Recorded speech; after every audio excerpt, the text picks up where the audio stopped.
Psst. Psst. Wake up. Wake up, please. Wake up, I'm getting worried about you. Oh, there we go. Thank goodness, I was so worried you wouldn't wake up. You were out for such a very long time. I'm guessing it's because your sleeping schedule is so off. Yeah, that's what I thought. Well, no worries. Take a good look around. You have all the time in the world now to fix your sleeping schedule. I have to say you look pretty calm for someone who just woke up tied up in my basement. Like, I expected you to be fighting or screaming or something. Please don't tell me you're used to this. I hope this is the first time this has happened to you. I'd get really jealous if I wasn't the first person to kidnap you. The act is very special to me. Or maybe there's another reason why you're so tame? I don't know. Your eyes look almost kind of glazed to me. You alright? Well, okay. You can tell me about it when you're comfortable. There's no rush. Like I said, we have all the time in the world. All the time in the world. For just you, me, and these soundproof walls. Oh, and I'm sorry to say, but, well... Okay, I'm not really sorry.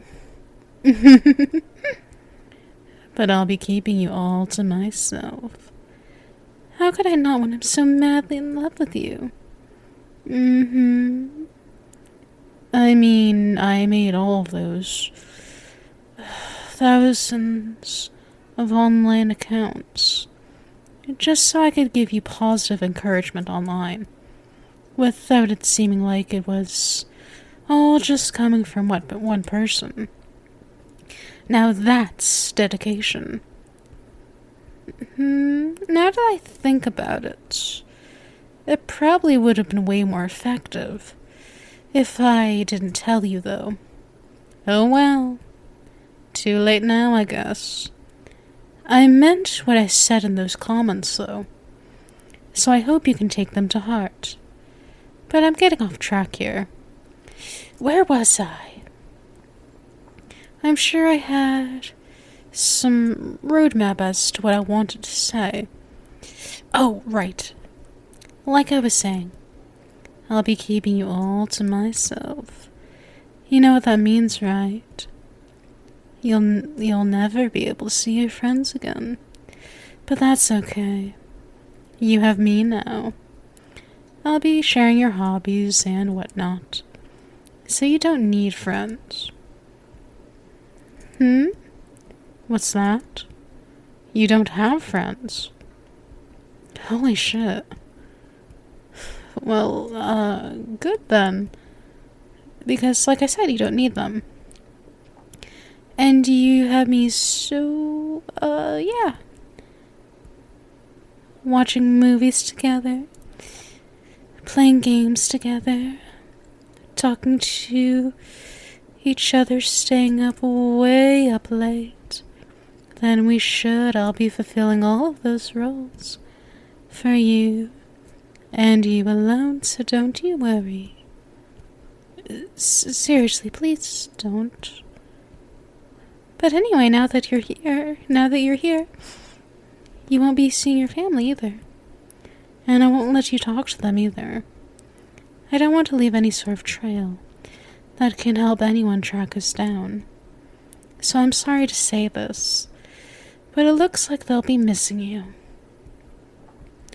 No, that's not true. That's not true at all, dear. They would definitely miss you. You're so precious and valuable, and just a wholesome little treasure. How could they not? They'd be crazy as hell not to miss you. Just think about how lonely that home would feel, so empty without you. It would be like a graveyard. You know what? I can prove it. As much as it pains me to use my spying skills like this, and also my tools on someone that's not you, I'll do this. I'll give you all the recordings on your family I've taken. And of course, the audios as well of your family bawling out, their eyes crying, just how much they miss you. That way you can see for yourself just how irreplaceable you are. And at the same time, well, I can't let you communicate with them, for the reasons I said before, but if I spy on them for you, you can see for yourself how they're doing. You know, like, check up on them? You have no idea how precious you really are. You're my wholesome cinnamon bun. Okay, maybe the word wholesome doesn't sound very convincing, coming from me, after all. I did intimidate one of your teachers with anonymous death threats to cutting you some slack. But still, you are my cinnamon bun. Don't give me that doubtful look. Here, look into my eyes. Repeat after me. I am a cinnamon bun. Again. Good. And don't forget it. Don't forget it, dear, or I'll think of something. I thought my frets to you would always be about not leaving me, or cheating on me. Not this. You're so wonderful. I just sort of assumed you would see it yourself. You're funny, you're cute. That's not true. You're cute. Cuter than cute. Bunnies and kittens wish upon shooting stars that they were as cute as you. And their wish doesn't come true, obviously, because you are so tremendously cute. You know when you see something super adorable, and you just want to hug it so much until its eyes pop out of its sockets? That's how I feel about you. Well, I will restrain myself, though. Wouldn't want to hurt you. But, okay, how do I say this? Okay, I know you can't see it because you're tied to this chair and can't really turn around, but the wall behind you is just completely covered with your pictures. I spent a fortune on ink just to put you all over my wall. Here, I'll show you. And just let me turn you. You know what?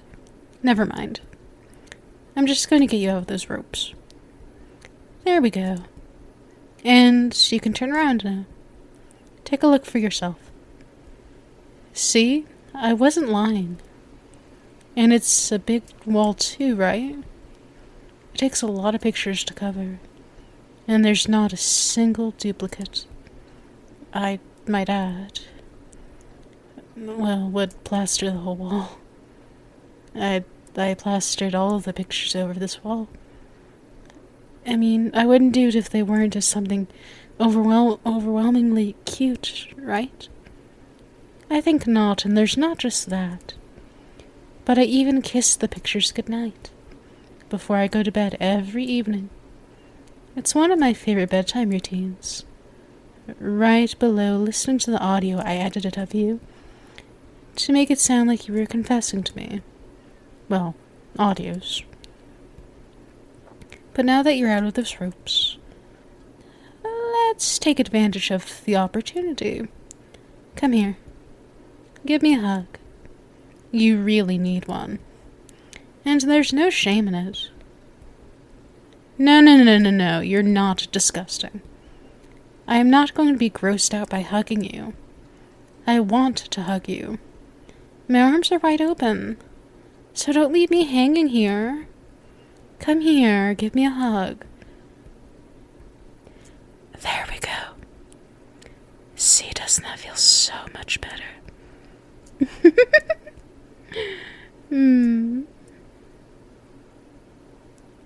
You might feel like you're being a bit too clingy, but I'm the one who doesn't want to let go now. Well, I suppose we can't hug forever, unfortunately. I really would like to just hug you forever, since you're so worth it, and don't let me hear you say you're not. Because I paid a fortune on kidnapping lessons, so I wouldn't mess up with kidnapping you. I wouldn't do that for just anyone. Only for someone as breathtakingly stunning as you are. Don't ask me where I got the lessons. That's a trade secret. But while we're on the topic of kidnapping, I wanted to keep you here in my basement. Just because I love you so much. Seriously, I love you. I love you. I love you, I love you, I love you. Anyway, I'm not so sure that imprisonment would be the best for you. For your mental health, I mean. And, oh god, I never thought I'd actually be saying this, but you know what, forget about the kidnapping. You can go home if you want right now. All that's important is your own well-being. And if you feel that's better achieved at home, then please, by all means, go home. Or if you want, you can always stay here in my basement. It'll be like a sleepover permanently. Actually, you don't even have to stay in my basement. You can go upstairs too if you want. Won't that be such a nice change of pace? And you can always talk to me if you stay here with me. We can talk all the time so easily. And even if you do go home, I have your number. Well, you might want to unblock my number first. Well, numbers, but the point is, whenever you feel comfortable opening up to me, in more detail, of course, I am up for it. I know this all must be so heavy for you, so I can understand if you need time to process it all. Just know that I'm completely dedicated to you. And hey, once you do feel better, I can just kidnap you again. Pinky promise. See you around soon, cutie.